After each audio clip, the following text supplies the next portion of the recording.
So many guys end up writing books, as you know, that end up going in so many different directions, about overcoming adversity or, resilience or something of that nature, but it tends to be a lot more focused within the military service. And I think your story is very unique and, or maybe it's not unique is not the right word, but it's something that's outside of what we typically find within the community. Right. Yeah. And that was definitely a goal. I didn't want to be story time. Look what I did. These are my accolades while I was in. So the military portion is actually a smaller portion of the book, and then and even within that, it's a lot of mistakes that were made and things that went wrong and stuff like that. So really trying to just be human and be okay with the fact that I made a ton of mistakes. Yeah, I love the message. And I think the episode that I listened to, your brother was also on that episode. Yeah. And what a moving and powerful one it was at that, because the fact that you two were there to be able to interact and each sharing different perspectives and stuff like that was very helpful. So I hope to kind of dive into all of that. There's a lot to really unpack here, so I want to get it going for sure. Yeah. So I want to go back to, all the beginning of when you were 6 years old, or even a little bit before that. Like, where was it that you grew up and how did your childhood? Yeah. So I grew up in a small town called Phelan, California. And it's a high desert. It's horrible. I mean, it's a lot of meth addicts and, a lot of meth cooking in basements and stuff, because it's just out in the middle of nowhere, and you're so secluded with the dirt roads and the washboard roads that cops don't want to get out to you. And so it's really, we just kind of did whatever we wanted. It was like we just had no influence from other people. It was like we ran amok. And so yeah, Phelan was a different kind of place to grow up for sure. It was not just no supervision, so we just ran amok. We did whatever we wanted to do. Have you ever heard of Phelan? I've never heard of Phelan. What's that close to? Yeah. What's the Hesperia, Victorville? You know those areas? Not really. Yeah. So Hesperia, yeah. So it's northeast of LA, probably 45 minutes. Okay. So if you're going out to Vegas, then you would drive through it on the way to Vegas. Oh, so really out in the middle of nowhere, but I had no idea that it was that bad. Typically when you hear about, bad areas within LA, Compton automatically comes up, here in Atlanta, there are specific places as well, where higher crime rates and everything else. But it was just, when you mentioned that and, you talk about your upbringing and everything else, I never would have thought of some place out in the middle of nowhere in the desert. Is where that would have stemmed from.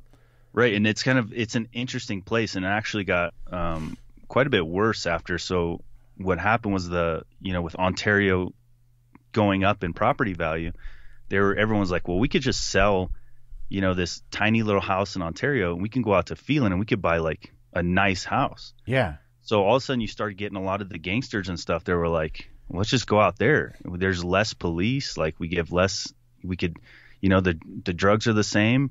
All the criminal activity is popping, but we don't have all the law enforcement, constantly watching what we're doing. That's crazy. So makes perfect sense. Yeah. And there was times we were driving out on a desert road, and it was me and my brother, and he'd be looking for snakes or whatever. We just kind of doing whatever. And you would just come up to this blacked out trailer, and a guy walked out with a shotgun and he started racking it and is like, turn around now. And we're like, oh, you're throwing it in reverse and you're punching it out of there because it's a meth lab.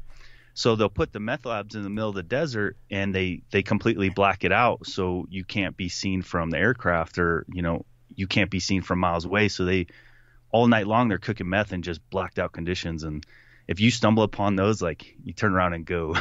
Oh my God. Yeah, it's crazy. I think many people don't realize this. There's crime in the inner cities, but this is a big country. There's these places that are so remote.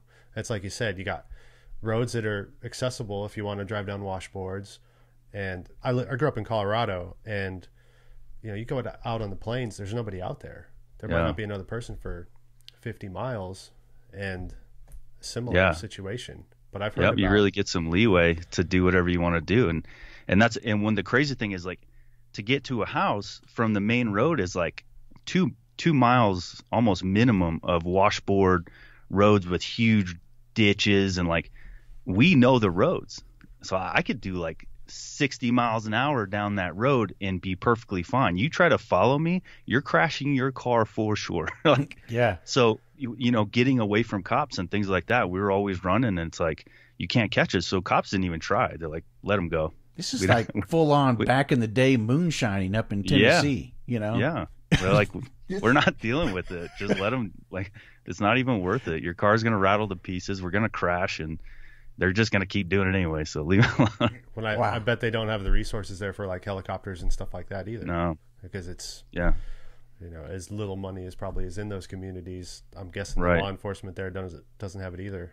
Right.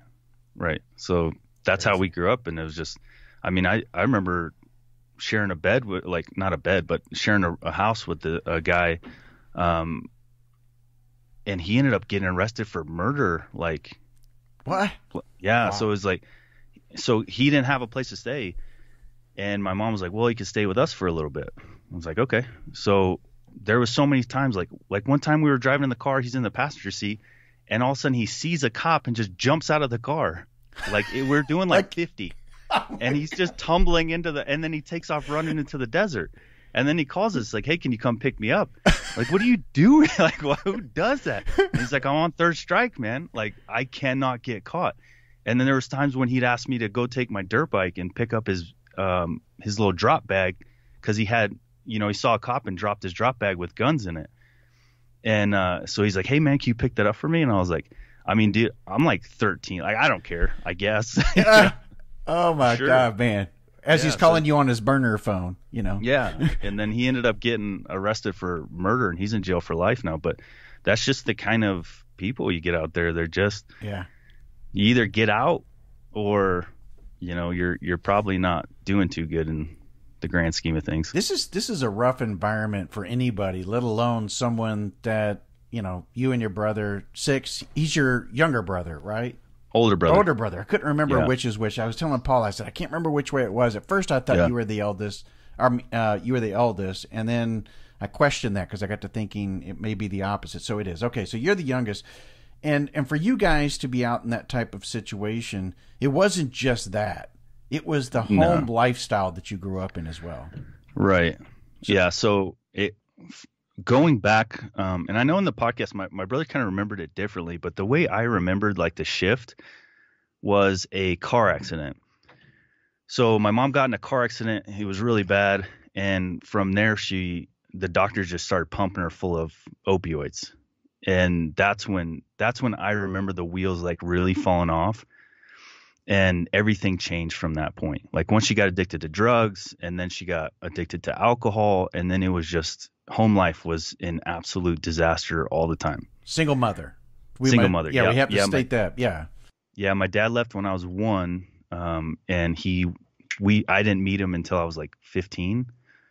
Yeah. So, yeah, she was, and that was the kind of the cool thing with having Chris on and, sharing stories, because I was like, yeah, remember that time you told me about the bullet hole in the top of the roof? And he's like, you have no idea. And I was like, well, what happened? Because I remember sitting in the back of the car, and I'm looking out the back window of the car, and someone's like chasing us in the car. And I was just like, this is weird. I'm like 6. And I'm sitting in the back looking out the back window, and I don't remember like too much happening, but I remember getting back to the house, and my brother's like yelling at my mom. And I was like, what is going on? And he goes, come here, come with me. And he's just infuriated. And he comes outside and he goes, look, and there's a bullet hole that split the top of the roof of the car. And then there's another bullet hole that went in the trunk of the car. And I was like, what was the deal with that? I was like, I vaguely remember, I remember vividly sitting in the back, but I vaguely remember like the details of the story. And he was like, Mom ripped off a drug dealer and took off. And so the drug dealer started chasing us, and he as he was chasing us in the car, he reached out the window and started shooting rounds off. And one round split the top of the ceiling of the roof of the car, and the other one, I guess, hit the emblem of the car and deflected down into the trunk. And he was like, he was yelling at my mom because if it wasn't for that emblem, that would have went in my chest, because it was exactly right where I was facing out of the back. He's like, so he was screaming at her, and he was furious because if it wasn't for that emblem, I would have taken a round right to the chest. Oh my God. That's crazy. And it didn't penetrate the gas tank or anything going down through there? Nope, just deflected.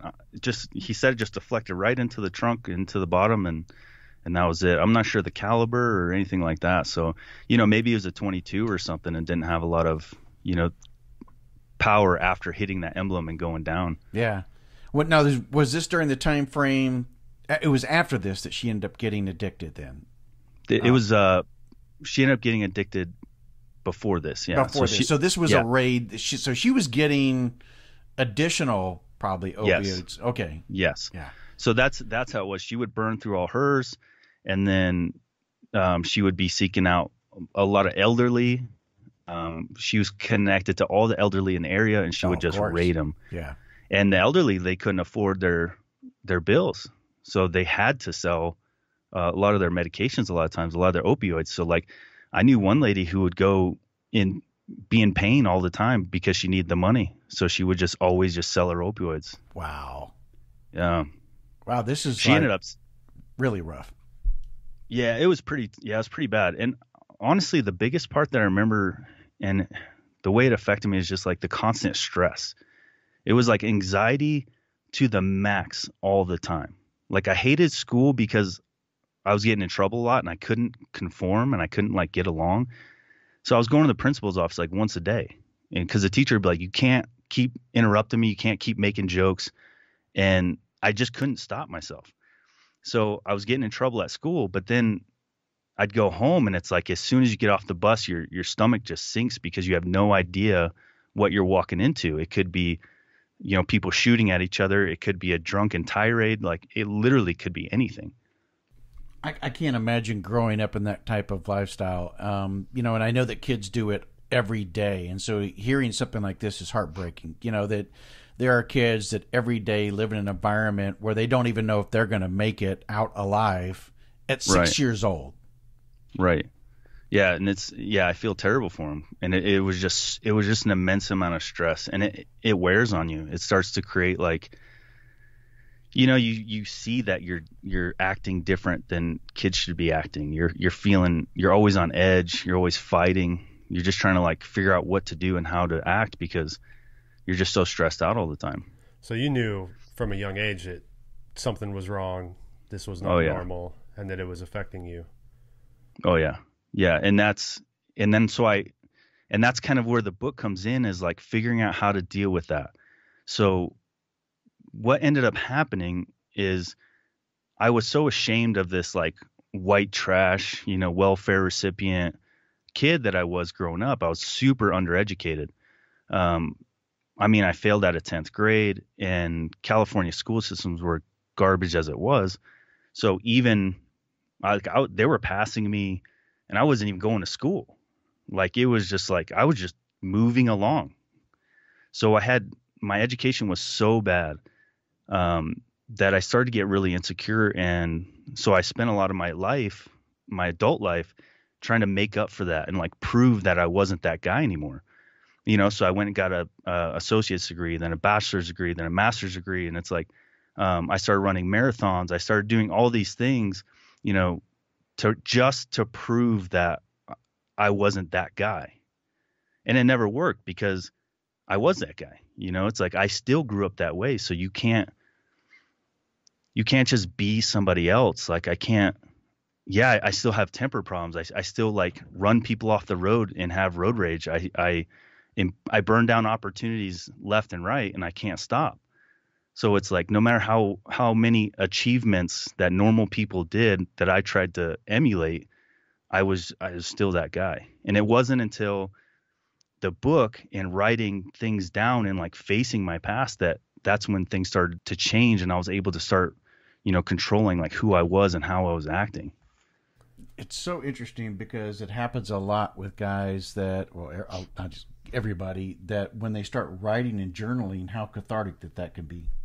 Absolutely. Yeah, it's a good tool for that. My father was a drug addict, alcoholic, violent person, stuff like that. And there's certain things like you grow up and some people just don't get it. You're like, I'm that guy. Like am the way I was raised. It's interesting to hear you say that. And then the journaling, how much that's helped. What about that process of like writing all these things down do you think it was that helped you sort of crack that nut and start to make a real positive change? Yeah, that's a fantastic question. I mean, that question is why the book exists. Like, that is the whole reason for it. Going back and realizing, so like if you think about your past, like you probably like me, where you think about it and it's just like these, like, it's like a whole brush of negativity was painted over the entire thing, right?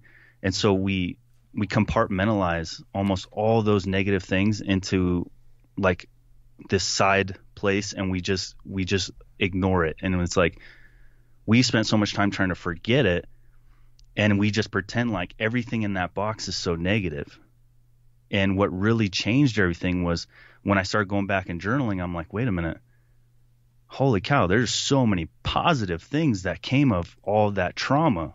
That is what started to change my perception about who I was.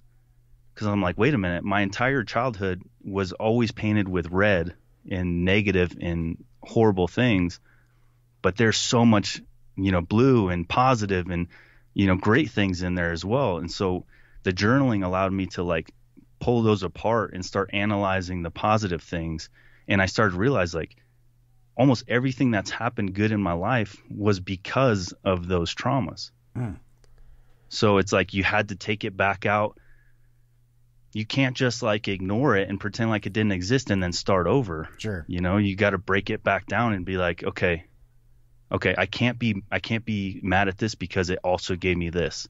And then the perspectives start changing, and all of a sudden you're just like, at some point in the writing process, I hit a point where I was like, I'm better than if I would have never gone through any of this. This is great. This is good. Yeah. And I started being really proud of my past, and then all that changed everything. I was like, this is amazing. Like I'm so grateful for all those things, because look at all these changes that happened to me that wouldn't happen.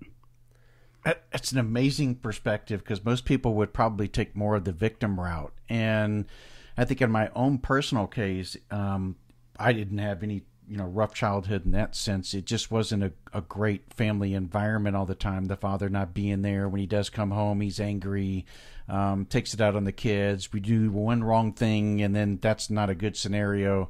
And in that type of environment, there were certain standards that I realized my father held over me. And it was when I met a life coach that person actually said, you got to deal with this. This is something that you've got to come to grips with. And I didn't realize how much that had a control over my life for the last 20, 30 years, prior to that.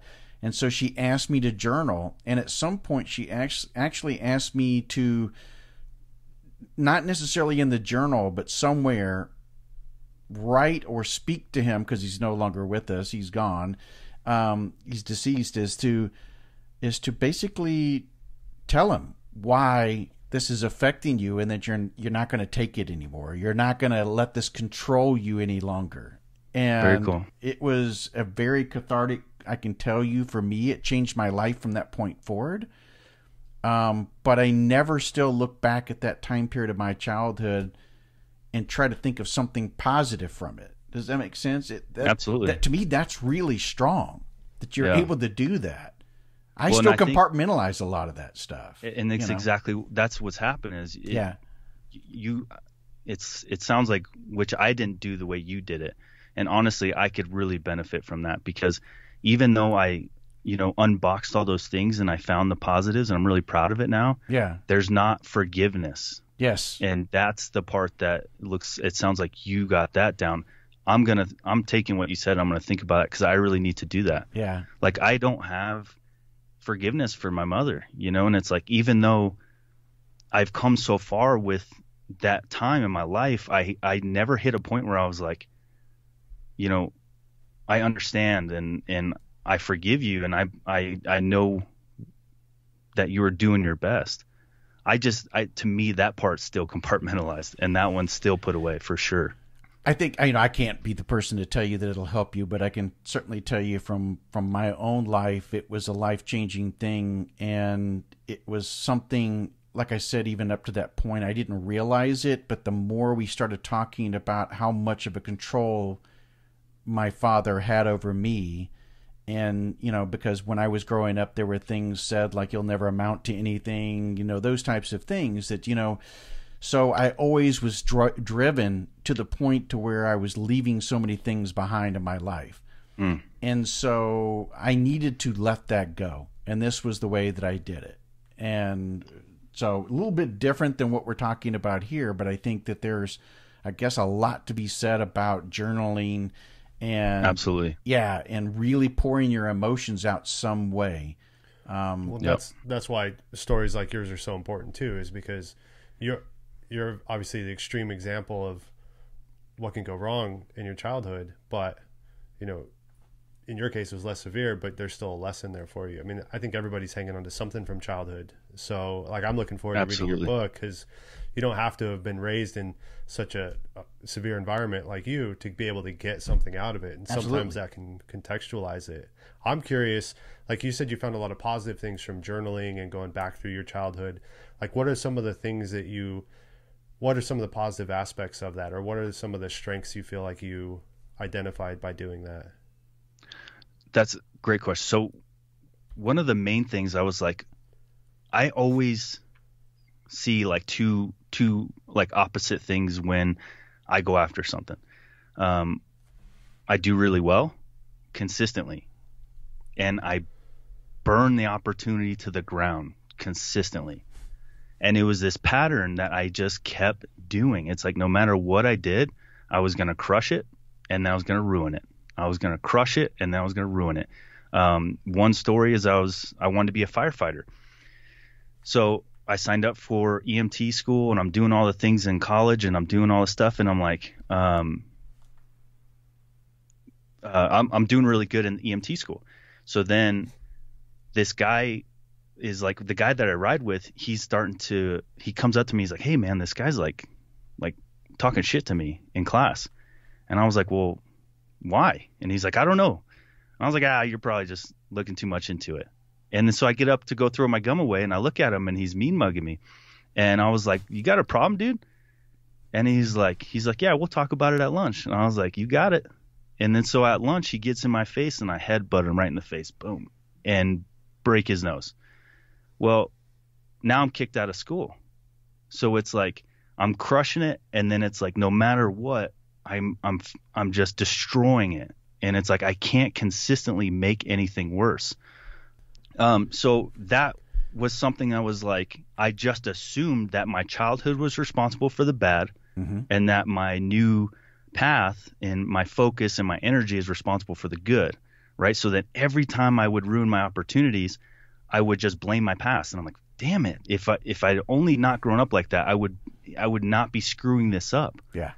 And then as I started journaling, I started to realize, like, no, the reason I do well was because I learned how to be independent. I learned how to focus. I learned that I have no one to blame but myself. Like, I am responsible for my path and nobody else is. Also, I learned how to be angry and disgruntled, and I'm rough around the edges because I was never like taught how to behave properly.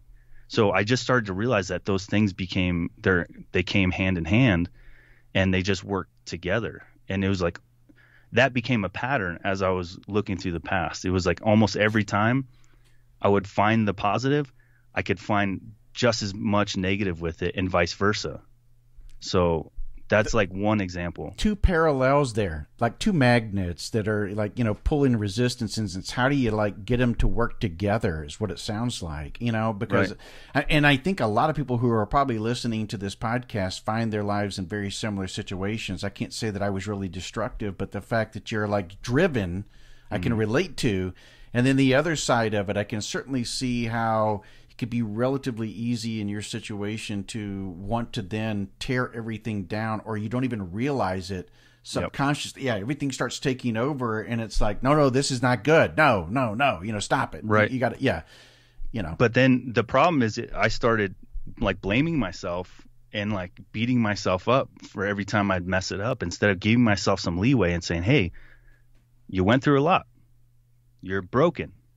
And that, honestly, that is a huge thing right there. And it's like looking in the mirror and being like, you're broken. And it's okay.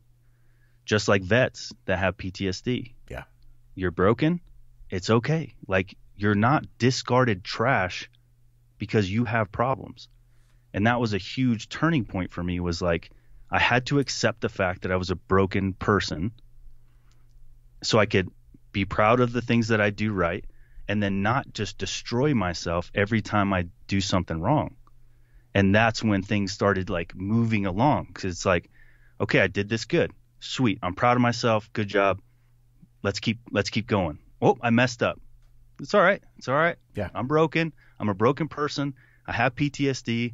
I have PTSD from, the childhood, and the, war kind of made it a little bit worse. And, but so once I stopped beating myself up, it was like, I was able to take, 2 steps forward and only half step back, instead of 2 steps forward and 3 steps back, always feeling like I'm ruining my life and never making progress. You gave yourself permission and forgiveness. Yes, exactly. That's a great point. It's exactly what happened. I didn't know I was doing it, but it had to be done.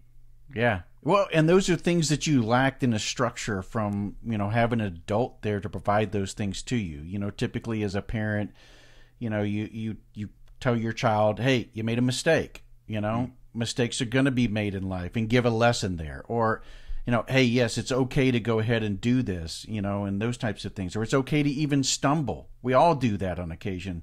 You missed out on all those opportunities. Instead, it was, like you said, you had either a life that, like in school or something, where you're excelling and doing really well, or it's the home life, which was the polar opposite of the happy setting, or at least something that's a little bit more structured, to something that's just out of control. And it made you feel really, sad and a pit in your stomach and everything else when you got off that bus. I'm just curious, like when you started journaling and everything, and you started looking back in your life and everything that went on, you mentioned about the positives out of it and stuff, but how much was, having your brother around, or even friends and fellow peers that may have been going through some of the same struggles, was there a sense of like, a stronger bond because of that? Because you had some common ground that you guys could. Did you talk with your peers and your friends that were in that same space? I don't really recall like ever seeking. I didn't ever talked about it, to be honest. Like, I never told anybody about my past, ever. Not once. So no kids knew that you didn't have, like, I remember you didn't have you telling the story about you didn't have much food to eat, clothes to wear. Right. You borrow clothes, if I remember correctly. Right. Know? Well, when I was a kid, I definitely didn't talk about it. I lied constantly. I was a habitual liar. I would make up stories. When I went to school, it was like my time to pretend to be somebody else.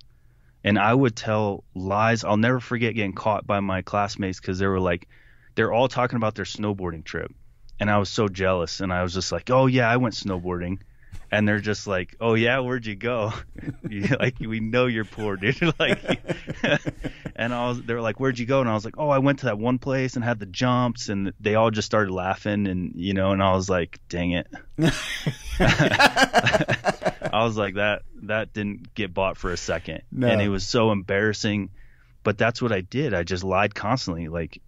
And it wasn't until all through growing up, I never talked about where I was from. It wasn't until I started writing the book that I would even tell people about my past. So you had your brother, but you had no other friends that you could then, wow. Okay. So that's even more challenging. Yeah. It's I didn't feel comfortable with anyone knowing what was going on. So nobody did. Nobody came over to our house ever. My brother actually ended up he called his friend's mom, and just basically moved in with his friends at a really young age. And, for us, if I couldn't stay at another friend's house, then no one was ever coming to my house. I never talked about it to anybody. Mm. And you guys, you had to kind of, fend for yourself when it came to food and, your environment all the way up until what, 16, 17 was it? Or it was about 15 when I realized that I couldn't do it anymore. Mm-hmm. I was like, I got to get out of this. So that's when I contacted my dad, even though I never met him. And I was like, well, he's got to be better than this. Anyone's got to be better than this. So I was like, I'll take a Hail Mary pass. I'll contact him, and I'm going to go out there. Now, that was a legal age in California for you to be able to switch parent? No? Oh, okay. No. So that was the thing, and that's what we talked about on that episode that you listened to, was that was a whole ordeal to get out there without just having the cops bring me back. Because I would run away from home constantly. And the cops would just always just bring me back. They'd go get me and bring me back. Because I had family members that were good people, great people, and they were willing to take me in. But my mom wouldn't release custody. Oh, okay. So she saw us as a check, and she's not going to lose that income check. So she wasn't going to sign off on that. So finally I called my dad, and I was like, what do I got to do?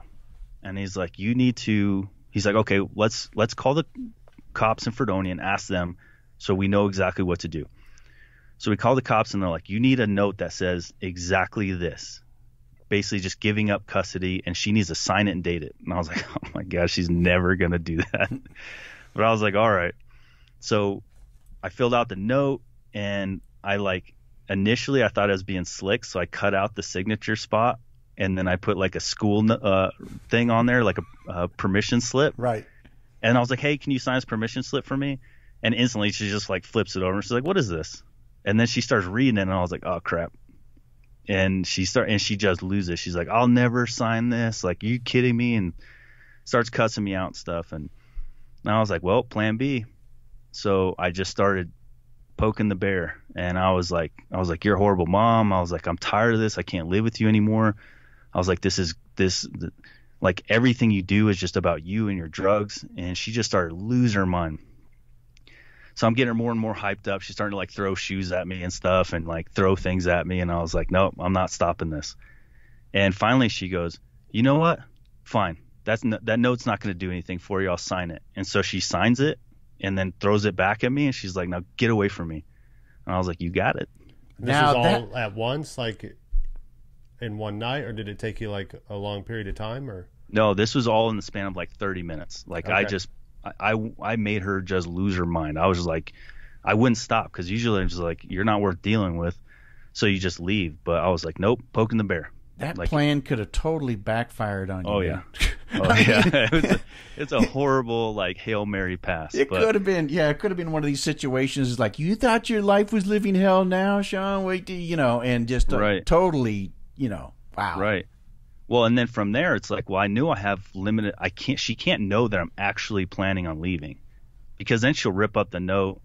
She'll stop me. She's so manipulative. She would always use the police to her advantage. The cops are so tired of hearing from her. They all knew her name. They're like, oh, your mom's Jeanette. And I'm like, yeah. Oh, sucks. I'm sorry, dude. Oh my God. It's everyone knew Jeanette. Everyone knew her name. So it's the minute she would call, they'd be like, oh God. Okay, what do you need us to do? Because we could not get 50 million phone calls for the rest of the night. Because that's how she would get you. Your phone's going to blow up until you answer, So anyway, I started hiding my stuff in the closet, little by little. so she wouldn't know. So I left my room like a mess, like it's kind of normal. But then I'd take all my important stuff, and I'd slowly, over the next course of like 3 days, I'd be packing and then hiding in the closet, packing, hiding in the closet. I called my dad.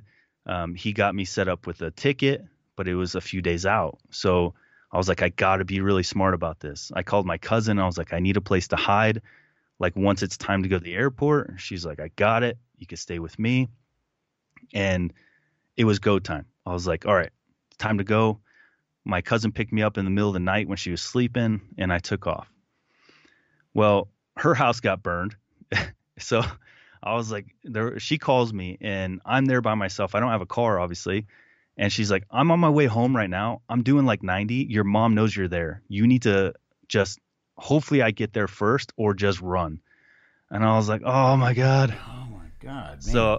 So I'm waiting for her to just come barreling down the driveway with the police. And I'm just like, my heart is pounding, and I have all my bags in my hands, and I'm just waiting. And I hear a car barreling down the road, and I was like, this is it. Game over. And it's my cousin. And I was like, oh, thank God. Yes. She beat her. And so my cousin comes barreling in. She's like, get in the car. So I throw my stuff in the back of the truck, and she takes off. And she's like, we'll go to Hesperia. I just rented a place in Hesperia. She's like, nobody knows where that one's at. Like, it's her new apartment. She's like, you can stay with me there. You should be good there until we can get you out of here. And how old was your cousin? My cousin was probably like 22, 23 at the time. Okay. So yeah, she's much older than me. Yeah. Wow. And so she was my godsend. She helped me get out. And then, so I get on the plane. Luckily, I made it out. And then I get to New York, and my dad picks me up, and just instantly he's like shaking his head. He's like, no, cops already been called. It's a wrap. And I was like, dang it. I was like, all right, it's over. So we went to the police station, and then the cop, I could hear her yelling through the phone. She just like screaming his ear off. And I was like, all right, I guess it's time to go home. He's like, you got to go home, man. He's like, you're 15. She has custody of you. He's like, what are you doing? Why would you get on a plane and fly out here? And he was like kind of getting mad at me. And I was like, what about the note? And he's like, what do you mean? What note? And I handed him the note, and I was like, you guys told me if she signed this note that said this, that I'd be okay. And he looks at it, and he was like, ma'am, did you sign this note giving away custody? And I could hear her on the phone like, yeah, I signed that thing. No, I don't give it. It don't mean anything. And he just like, all right, thank you. Bloop. Hangs up the phone on her. And then he's like, have a good life, kid. And handed me my note. And I was like, yes. Got the golden ticket. I was free. So that was a game changer for me. Oh my God. So when you wrote this note, you hand wrote it. So she probably just thought that it wasn't official because it's handwritten by a kid, 15 years old. Yeah. Yep. Little did she know you had all this legal advice prior to that. Holy cow. The cop told me exactly what to write, and I copied what he said verbatim to make sure that that nothing could go wrong. So I was like, I made him tell me, like, say it again. Okay. And then I just went through each word, and I was like, all right, now I got to do is get her to sign it. Now, this is a cop in California that said have a good life, right? No, this is a cop in New York. So I was going to ask you, because I do remember hearing that part of the story, about with your dad and the cop and everything. So New York laws didn't change the verbiage or make it so that wouldn't hold up, even, because it's a different state. Right. And honestly, I don't even know if that guy just was so mad at her for being obnoxious. Yeah. That he just kind of helped me out. But yeah, he said that, he's like, well, it's good enough for me. And honestly, I ended up becoming law enforcement. I was a cop for 3.5 years. Like, I can't imagine that working. Yeah. But, maybe he's just like, you know what? I'm tired of this lady. He's like, if I could, he probably thought he could get away with it for now. Right. To where he couldn't he knew he couldn't be violating the law at that moment. Mm-hmm. And then, but it was enough she just backed off after that. Like a cop telling her, sorry, too bad, was enough. And that was it. I was good. Well, think about what could she have done, honestly. I mean, because she could have done a lot, don't get me wrong, but I'm saying in her position, right, you're going to start exposing a whole lot of stuff that perhaps you don't want to do to law enforcement, to lawyers and attorneys. it's going to cost money. And it's going to cost money. That's exactly right. And you got to go across the country. And that cop probably do the same thing. Like, yeah. All right, she confirmed that this is her signature, so all I have to do is sit on a stand and say, she said she signed it. Yeah. And then it's in somebody else's hand, and he's not accountable. We'll leave the courts to decide at that point. And so that's probably what he was doing. Why that worked? That's a crazy story, man. It's a crazy story. I got out of it with a note, man. With a note that I wrote as a 15-year-old kid. Like a get out of jail free card. Yeah. I probably just had the right cop sitting there, and he was just, maybe he'd gone through some stuff, and and he was like, you know what? No one helped me. I'm going to help this kid. And I love that dude. If I ever saw him again right now, I'd hug him. Yeah, you need to go find that guy. No lie, And maybe you talked to the police officers out there in California in your county, and they said, "Oh man, I feel sorry for this kid. You got to help this kid out." Yeah, seriously, because I tell you what, every single one of those cops knew my mom. Yeah, that is crazy. So you became a cop there in New York? No, so I ended up joining. So I went military, and then once I got out of the military, then I went law enforcement. Okay, so tell me how it is that you ended up going into special forces. And before we get there, where was your brother in all of this? So where did he stand? Because you left him behind, even though he's older. He's still living with your mother? Yes. Yeah. No. So he honestly, he moved out like really young. He was like, he went and stayed with friends. Okay, so he stayed there. I didn't know if he went back or if she brought him back, just like she, was trying to get you to stay. Yeah, no, he felt tied to my grandparents, so he never left California.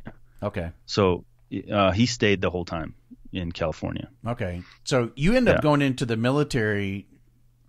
What did he end up going into? What route did he end up going into?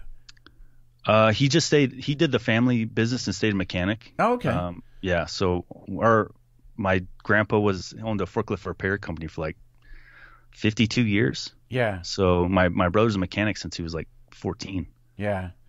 So he just kept doing that, and he hates it, but he's good at it. So he just keeps doing it. What was the reason why you decided to go into the military?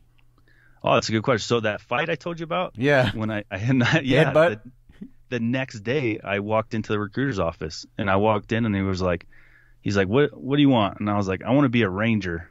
And I was like, those guys are cool.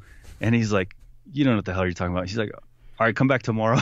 And awesome. I didn't know anyone in the military. I didn't know anybody. I had no advice on anything. All I knew was that rangers were cool, and I wanted to be a ranger. So I walked in, and I was like, ranger, please. And he's like, come back tomorrow. And so it's funny because like I took the least cool guy path like on the planet. Like I listen to your podcast, and some of these guys like are so badass and they're so cool. They're like, yeah, so I went ranger, and then I got a couple deployments, and I went special forces, and right, and then I went Delta, right, exactly. And it's like, gosh, dang it, dude! Like, it's insane. Like, oh yeah, the CIA is trying to hit me up, but I don't want to do it anymore. It's like I went like the least of that. So I walk in the recruiter's like, I want to be a ranger. And he's like, all right, come back tomorrow. So I come back tomorrow, and he's like, good news and bad news. I was like, as long as the good news is a ranger contract. And he's like, kinda. So I was like, well, what is it? And he's like, I got you option 40. It's you got airborne ranger. He's like, but caveat.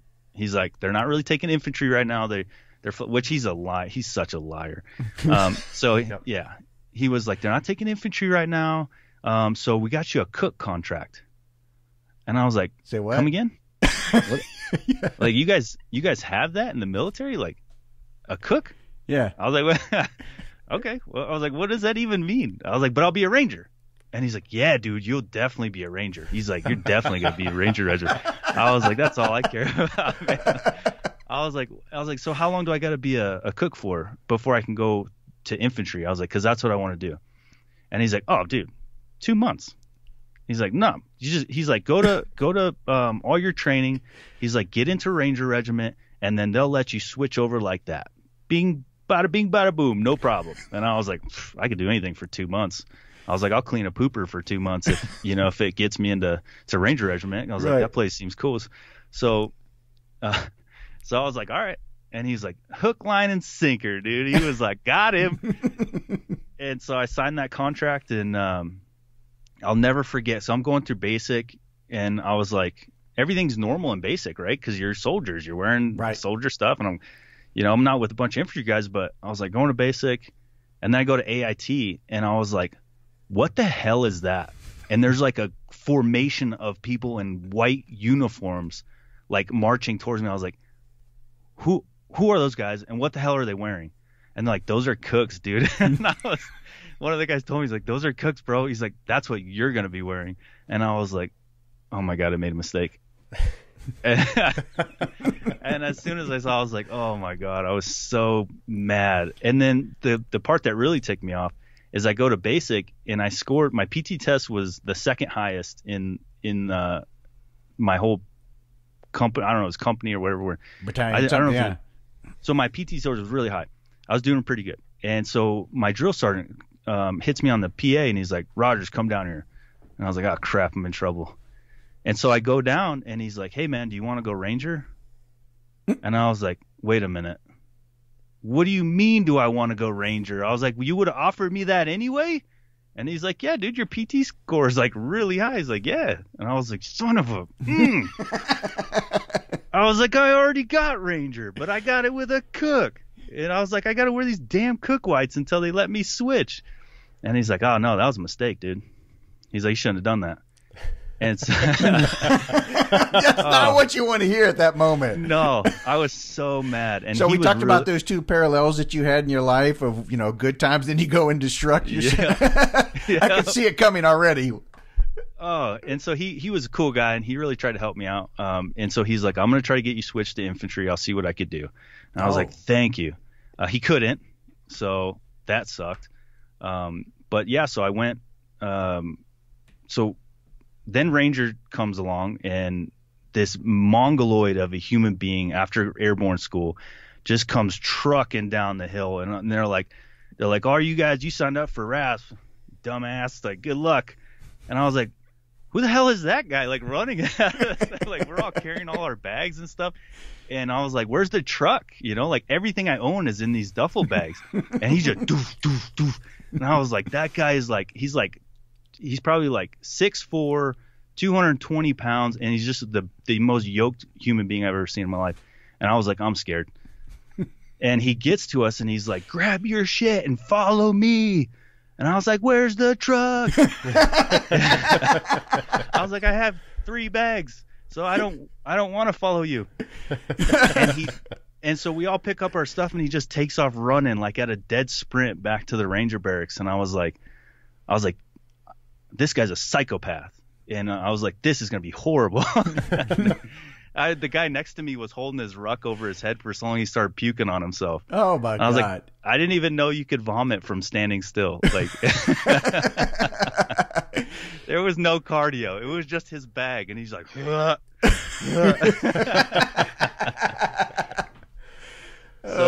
you end up going through RASP. How was it getting to regiment as a cook? I didn't get through RASP. Oh. So, yeah. So Dick Couch ends up coming to write his book on that class that I was in. And I remember the guys that recycle they were like, dude, Dick Couch is coming. I was like, who the hell is that? Like, he's an author, dude. And I was like, oh my God. Like, can he not? You know what I mean? Like, you already have one of the hardest selections on the planet, and like, you're going to add an author there. Like, it's going to get exponentially worse. Yeah.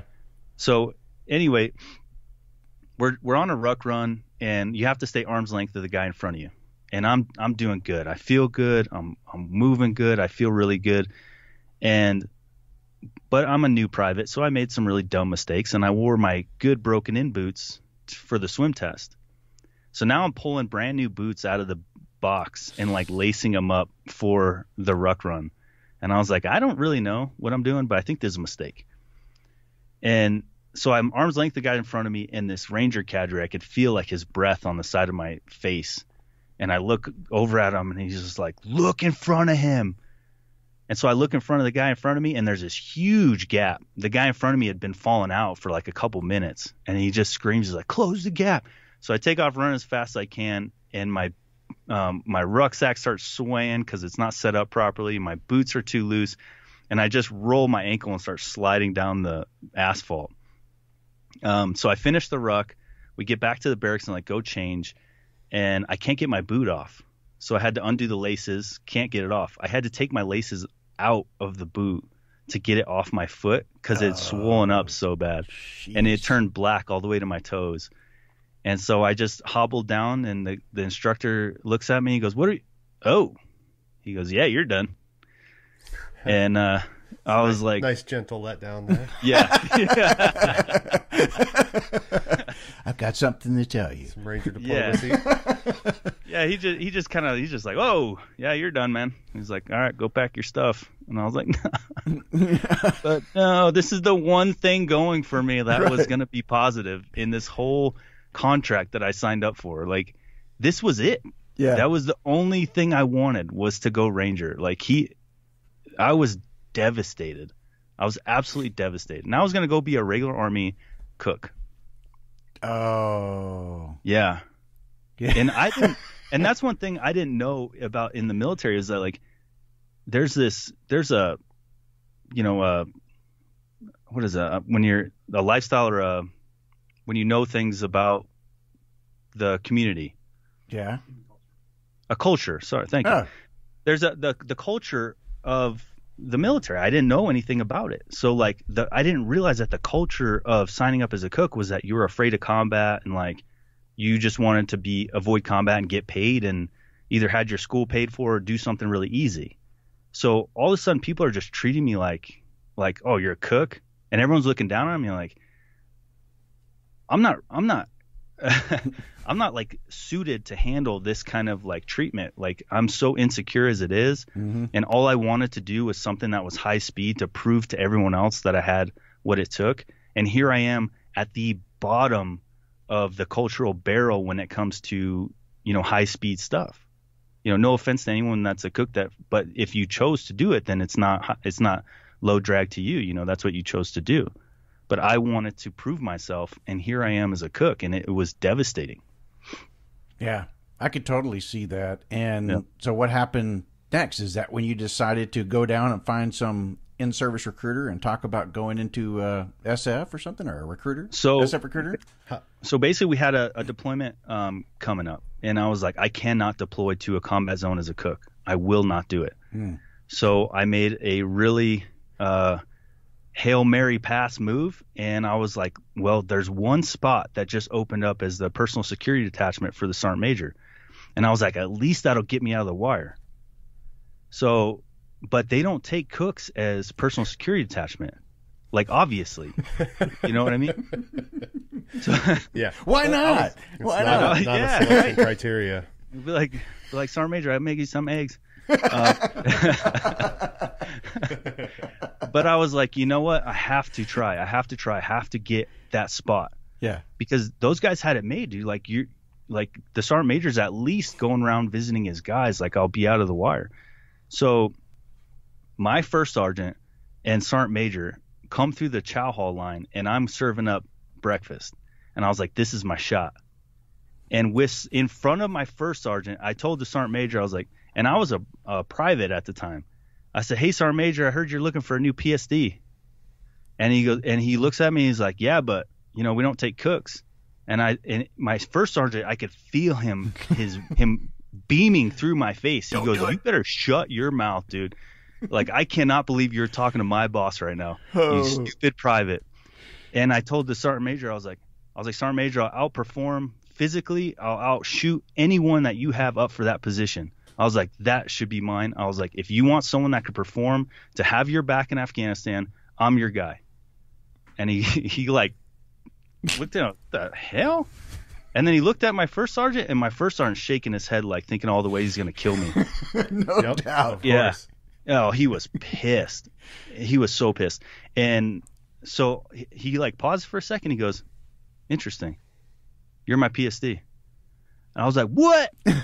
Just like that. I'm out of the defect. I was like ready to take off the whites and start running out. Ripping stuff off. Naked. Yeah. I was like, I'm out here. See you, losers. Like, Oh, so excited. But so obviously my first sergeant's like livid. He's so mad. So he's not going to let me go. So nothing changes. I'm like waiting every day. I'm like, when do I get to turn in my whites? And nothing's changing. And I was like, we go on a field rotation, and my E7, who's friends with that first sergeant, comes up to me and goes, "Hey, you're not going to be cooking on this trip." And I was like, "Yeah, because I'm PSD." And she's like, and she's like, "No, you're not doing that either." She's like, "You're going to dig a foxhole for a week." And I was like, "Wait, what?" And she's like, "There's your hole is right there. It's yet to be dug. Start digging." And she's like, "And when you think it's done, make it better. And then I'll come back and check on you." Damn, that's old I school. dug and slept in that hole for a week. The whole week field rotation, I just spent in a hole doing nothing but digging the hole, making a little grenade port, like making it deeper. Like it was getting to the point where it's like, dude, this is too deep. This is a grave. And every morning the first sergeant would walk up drinking his coffee, looking at my hole and be like, "Make it better." And I was like, I messed up. Oh God, you messed up big time. Oh, they hated me. And so sure enough, we get back and I was like, I'm not done. Did you ever see the sergeant major ever come to get chow or anything, even in the hole? Never. You never got a chance to go, hey, it's me in the hole. Nope. They made sure my hole was not anywhere near where the sergeant major was going to be. Yeah, it was like in the woods, like to the back. Like there was no reason to be over there. That was not a security position. That was just a place to put a private that doesn't know how to shut his mouth. And so I had contact with no one that entire time. It was just me and my hole. And so finally I was like, we get back to garrison and I'm back in the chow hall line and I'm serving breakfast. Well, guess what? Here comes Sergeant Major and my first sergeant. Oh yeah. And the first sergeant's got a little smirk on his face and he's like, he ain't gonna say shit now. Yeah. I was like, we got him. And he walks up. I was like, "Sergeant Major, I thought you wanted me as your PSD." And the Sergeant Major looks at my first sergeant and goes, "Yeah, he's right. What happened with that? Why is he still in the cook? Why is he still cooking?" He goes, "Get him over as PSD now." And he got in my first sergeant's a little, like he gave him attitude, and I was like, "Got him." Yeah. Yeah. And then that afternoon, they were like, "Report to the sergeant major. That's your job now as PSD." And I was like, "Oh, thank you, Jesus." Holy smokes! Did you ever tell him that story? God, no. Oh, yeah. Yeah, I was so afraid, honestly, that they were gonna realize that they can't like pull a cook and put him, because my first sergeant kept trying to fight it. Yeah. You know, I was over there for probably months before he finally accepted that I wasn't leaving. So I just kept my mouth shut and just worked my ass off at whatever he wanted to try and secure that spot. Wow. And it ended up being great. Like I love that deployment. So on the deployment, my sergeant major knew that I wanted to go either back to Ranger Regiment selection or RASP or go to SFAS. So he's like, "I fully support you working out twice a day." And he's like, "And whatever you got to do," and he also knew that I wanted to see some action. So we were on FOB Shanks. So we had one of the major surgical with the field surgical teams on our FOB. Mm-hmm. So every time that bird came in, he would let me take his car and just go help out with the wounded. Because I was like, I have to see action. I don't care what it is. I'm getting in there. Mm-hmm. And I'll never forget the day I decided I was going to be a Green Beret was the bird came in and they just started pulling off Green Berets, and they were riddled with holes. And I'll never forget them, pumping their chest, and I could see multiple exit wounds just flowing with blood. And so they're pulling these Green Berets in, and I'm helping any way I can. And I'm looking at one of them, and they got them both sit up in the gurneys together in the surgeon's area. But because I was sergeant major driver, no one told me I couldn't go anywhere. So I would go anywhere I wanted. So I would follow them literally from the time they got the bird till they left the post. And so I went in, and one of them's dead, and his buddy got a through and through both of his legs, and he's just sitting there, and he's just looking at me, and he just makes this eye contact with me. It was like, but it was just blank. It was like he didn't know what was going on anymore, the dope that, you know, the drugs that he was on. But he's sitting next to his dead friend. And I was like, I'm going to try and do that. It was like that moment for me was like, someone has to replace that guy that knows what he went through. And so that became my driving force after that. I was like, what if that could be me? What if I could step up and take that baton from this hero? You know, and I never knew if I was going to be good enough or anything like that, but I knew I had to try. Wow. Most people would be in that type of situation and would not have that output. It'd be the opposite reaction. Totally. That's probably what you would expect. Yeah, you would see that and go, well, I'm not sure, you know, start questioning, is this really what I want to do? Because I could be that guy as opposed to I want to be that guy. Right. You know what I mean? Absolutely. Yeah. And I think perhaps some of that is just because of, again, your upbringing and the things that you went through and realizing that, you know, you wanted to keep reaching higher and keep pushing yourself and demanding more. Right. Very similar to like what I was talking about in the beginning, you know, about something was embedded within you that made you feel not good enough and wanting to achieve over and over again. 100%. And I can relate to that. Yeah. And I can totally relate to that. So in that moment, you started working out and you ended up getting selected to SFA. You go off to SFAS into Q. What was your MOS? What did you end up coming out? Luckily, they didn't have a cook option, so I got... What? Yeah. That would have sucked if you'd have showed up there and they go, so we decided to change the rag. Yeah. Did you catch heat for being a cook before? Yeah, I'm curious about that. Non-stop. Oh. Guys, you wouldn't even believe non-stop. Like No, every time they found out, like I would keep that I would not want to talk about it. The minute people start talking about their MOSs, I'd be like, wow, it's really nice outside. Look at the weather. I went on a ski trip the other day. Like anything I could to avoid, even after becoming a Green Beret, it's like anything I could to avoid talking about what we did before. Cause it's like, man, you're surrounded by these guys that are just like, yeah, I was in Ranger Regiment and then I went, you know, I was sniper and I'm like, please don't ask me what I did.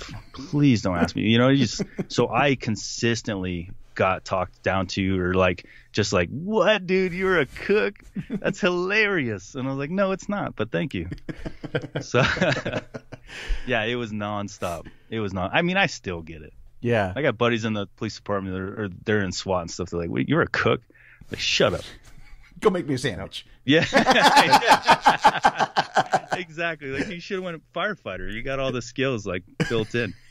That MOS is very, very underappreciated. No, and we're joking. It really about shouldn't it, be. Yeah. And those guys, I understand where your first sergeant's mad. Those guys are shorthanded typically. 100%. Yeah. I mean, it's especially the Ranger bat ones. Oh yeah. Oh yeah. The bat ones, because so many, dude. The I think it was like an E8. This is when I knew that Ranger bat was hurting on cooks, and this is why I got this contract. I had an E8 come up to me and say, "Please, dude, do not quit." And I was like, "Why are you talking to me? You're an E8. I'm a PV2. Like I don't even know which way is up right now, and you're asking me not to quit." And I looked at him. I was like, Master Sergeant, like I promise you, I will not quit. Like I was so afraid, and this is some of the things I talk about is like I'm more afraid of letting down someone I respect and looked up to than what they could do to me physically. Like, you know? Yeah, totally. So what was the MOS that you ended up coming out of in Q then? Bravo. Bravo. Okay. Yeah. Which group? I was in 10th group. Okay. Yeah. I couldn't remember. Yeah. When did you go out there to 10th group? I think I got there. It was like 2015. I think it was like February 2015. Does the name Mike Pritz ring a bell? Sergeant Major Pritz? That does ring a bell. He was the regimental sergeant major, I think. Yes, that rings a bell. Yeah. Yeah. So he's a co-host on this podcast. And, what? And awesome. He's actually still out there in Colorado. He's a school teacher. He ended up being he ended up being a Pat Tillman scholar. Oh, he got the scholarship. Yeah. Mm-hmm. And going through and getting his master's degree, he now teaches football and history and stuff like that there at a local high school. Somebody like the regimental sergeant major. I think you probably remember that. Yeah. That was on his picture on the wall. That was on a promotion board somewhere. Right. Yeah. You at least saw his picture every time. Every time you went to the chow hall, you probably saw his picture. Yeah. But you still want to be asked, because it's like if it just happens to be like a teammate or something, then it's going to strike such a chord that it's totally worth asking. Yeah, for sure. After that time period, you ended up spending how long with 10th Group? And I did 3 and 3.5 years. Was it 3 years? Yeah, I was like 3 years with 10th Group. Okay. And then I got super, super lucky that the deployment we went on, because 10th Group was going to Africa. Yeah. And the team was actually, when I got there, they were deployed to Africa, and they took they had like one tick, and it wasn't even close. So I was like, man. And then right as they got back, they're like, you guys are going to Afghanistan. And we're like, oh yeah. And then Afghanistan came off, and the team that we ripped out with, they're like, it was all right. And so I was like, so, our hopes weren't very high. Yeah. But then Obama, believe it or not, he said, send it. And we were in gunfights like a lot, and like we were really getting after it. And what year was that? Can you say? Yeah, so that was 16. Okay. Was it 16 to probably like 16 to 17 that we were over there, and it was it was kinetic. Like we were just going after ISIS, and we were hitting them hard. And I ended up having like a really not so great experience with our team sergeant. Like our whole team kind of like split down the middle, and we just all we're like, listen, you guys are supporting him, we're not. Like, this is not good. And so my plan was, as soon as I got back from deployment, I was going to try to go to Ranger School, and I was going to put in a warrant officer packet. And all my paperwork was done, and the day before it hit my inbox to sign, I was out just hanging out with my team, and all of a sudden I hear screaming outside, and my team sergeant is trying to fight my Charlie. And so I just got made Senior Bravo. So I was like, well, this is my responsibility to stop this. So I went up and I put my hand in between them, and I was like, that's enough, dude. And he looks at me, and he just gets this like scowl of a face, and he goes, get away from me. And I was like, no, you're not going to fight Tino. Like, not only is Tino not a fighter, like he doesn't want to fight you, dude. And like, you're a team sergeant, bro. Like, what are you doing? Mm-hmm. And so that just started. I went from like the man, and you're gonna get Bravo 1, and all these things are so great, and I'm gonna send you to the CRIF when we get back, and Ranger School, and that flipped it on its head. From that day on, it was like me and him were just battling it out. He hated me, I wasn't a fan of him, and there was no secret about any of it. So after that, I was like, you know what? I think I've had enough having my life under a contract. I was like, I'm not going to have to, like, if I find another boss like this, I want to be able to quit and go find something else. Like, I don't want to be told, too bad, so sad. Like, you have another year and a half, Yeah. So from that point on, like, no joke, that all my paperwork to re-sign, it was a 6-year contract. And that was like in my inbox. And then I hit the delete button the next day. Boop. Never mind. And thank God I did. It's been the best thing that's happened. Yeah. Wow. So after you got out, you went to the police route, SWAT, the whole bit and everything. Didn't make SWAT. So I got on a citywide impact team. Oh, okay. Yeah. So So what's the difference between those two? So we do have a full-time SWAT team in Denver where I was at. And it's a phenomenal team. But it's just really hard to get on because no one gets off.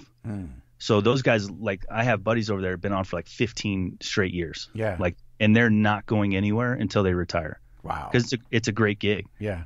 But the problem, like, no new people are coming on until someone retires, and they, it's like, hey, that's great. You have special operations experience. Like, we want you, but you're gonna wait your turn. just like everybody else. And so it could take you, it usually takes on average, like some guys like 6 to 9 years just to get their spot to get on it, which was fine. The impact team was really, really cool. But the impact team was citywide. It was the first one citywide. So instead of being like confined to your area, you get to go anywhere in the city that there's high crime.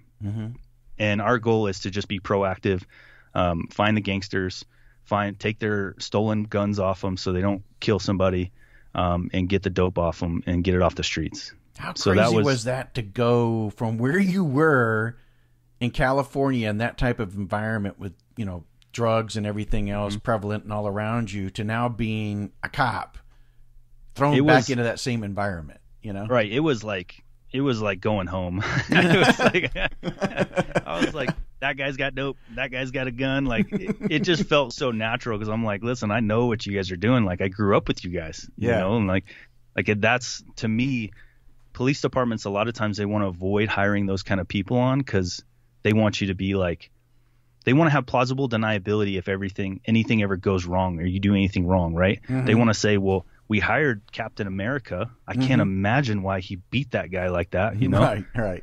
And in reality, it's like the best cops are the ones that grew up with that stuff because it's like, I know exactly what these guys are doing. Yeah, I know how they're getting away with it. Yeah. So it felt really natural, and I was good at it. Like I really enjoyed, you know, getting guns off the street. Guns were the best.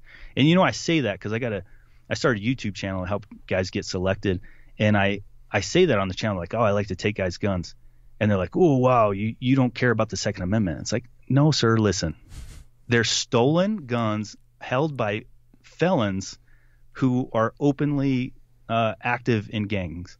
So let's just pump the brakes. Like, these are the guns that are killing innocent people. I don't think that's what the Second Amendment was written for. No, yeah. I don't think so either. I don't think our forefathers thought, you know, hey, let's write it for this purpose. Right. Let's just get everyone that doesn't deserve to have guns and get them strapped. Yeah. The book comes out in February. Tell us a little bit about the book and what people can expect. I mean, it's a lot of what we just covered here, but you know, tell us a little bit more about it and where people are. Can they go ahead and start pre-ordering it, by the way? So no, not yet. It comes out February 23rd. We set the official release date. I went with Scribe Media. So, you know, at first that was an expensive thing, and that was kind of scary to do, right? To make that commitment financially, but it was like they made it worth it, you know, with the edits and they really just honed it in.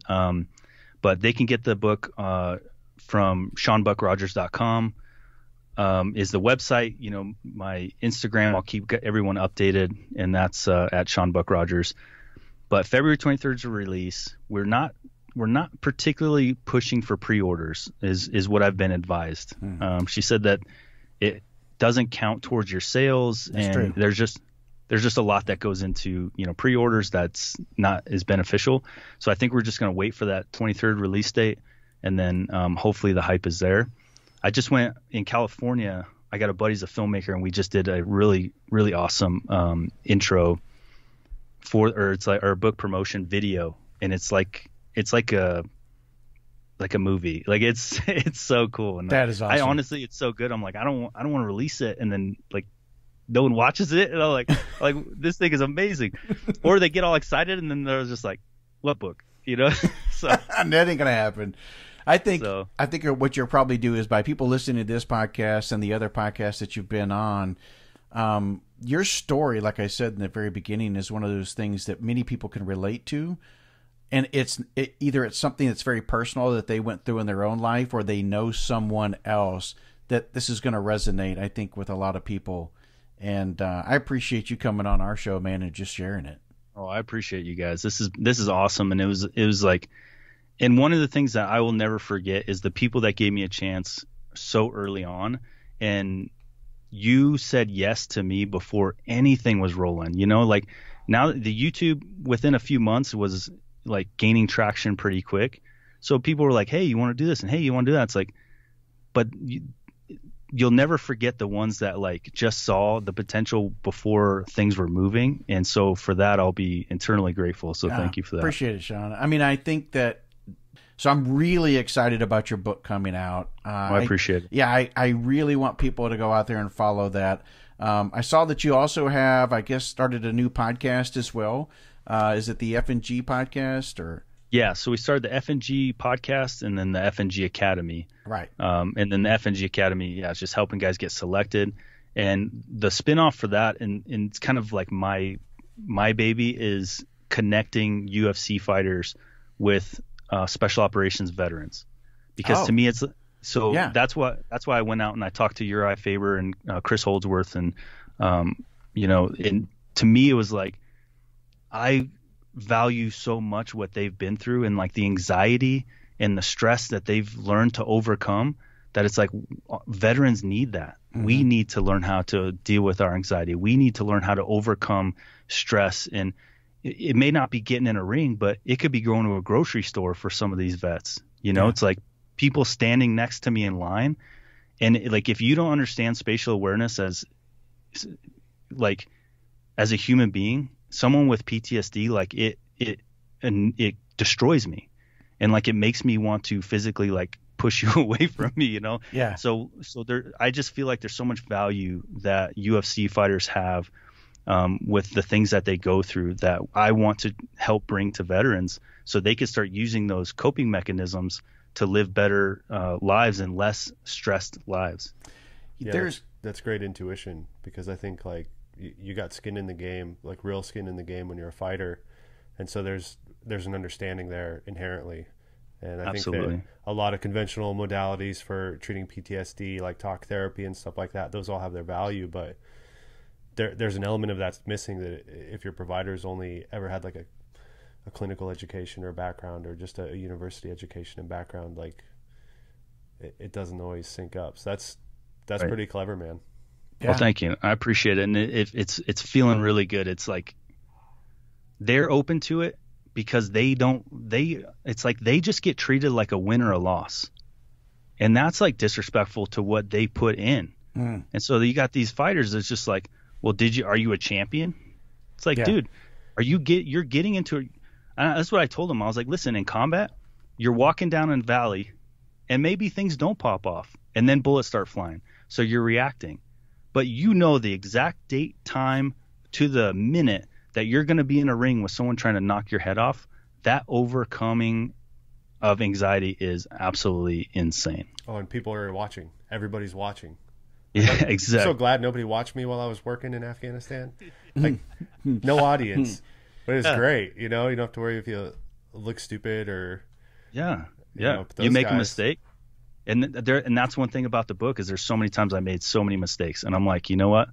I'm going to be open about them now, because we're human, and the last thing I need is to use a platform to tell you about how tough I am or how cool I am, or I'm a big bad sport. No. Yeah. I made so many mistakes, and like you said, well, like thank God that no one was watching. At least I could choose when you get to know those mistakes. Yours is on television, like everyone's watching this or whatever, and so I think there's just so much value that we're going to bring to the veteran community with the help of fighters, and hopefully they continue to be open to it, like Uriah was, and Chris and Cody. I'm pretty excited. That's really cool, and I know that there are other organizations that are out there that are pulling in together, professionals and football players and stuff like that together with veterans, because there are parallels there where people are in such a high, they're in demand and they're loving life, everything is good, and then all of a sudden the next day something happens and the world is turned upside down. And having to deal with those roller coaster emotions of that automatic change, whether it's from an injury as a veteran, post-traumatic stress, losing your best friend, whatever that case may be. In the NFL, perhaps it's something like you're having a contract, you're doing well, you get injured, next thing you know, your career is over. And finding those commonalities is better for us all the way around, I think, Absolutely. Yeah. We have to look out for each other, because people, the common public, they don't get what it's like to have a panic attack driving to work because of traffic. Yeah. They don't get what it's like to have a mini panic attack standing in line at a grocery store. They don't understand what it's like to sit in church and visualize all the active shooters that are going to happen and how you're going to respond to it and how you're going to get your family out. Yeah. Or a restaurant and having to have your back against the wall. And it's like these things, they get talked about, but it's like it's not this like cliche thing. Like these are the things that we're dealing with in our lives. And like we have to let each other know, just like we were talking about before, yes, you are broken, but it's okay. And that's the part I think that we fail to give, like you told me, is like you gave yourself a break, like you gave yourself, permission.